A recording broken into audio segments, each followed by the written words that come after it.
Hello, Bill Schlegel here. Another question for anybody who believes in the deity of Christ, or that God is a Trinity. How would you explain the first sermon recorded of the Apostle Peter in the book of Acts after Jesus was raised from the dead? Peter was preaching in Jerusalem in Acts chapter 2, that Jesus is the Messiah who had been put to death and was raised from the dead by God.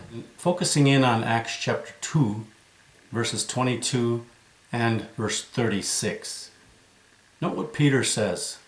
Men of Israel, hear these words.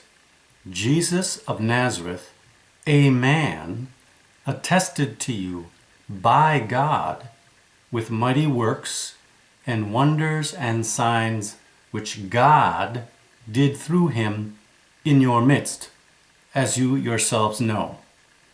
And note in verse 36 of Acts chapter 2 how he sums up his sermon.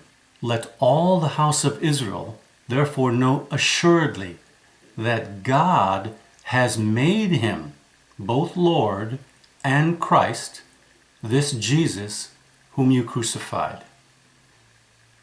You can see in Peter's sermon that he clearly differentiates between the man, Jesus of Nazareth, and God. There's nothing in Peter's words about Jesus being God in the flesh or a God-man. To the contrary, Peter says that God worked through the man Jesus, and that God raised the man Jesus from the dead, and that God made Jesus both Lord and Christ. If Jesus was God, why would Peter ever say that God made Jesus Lord and Messiah?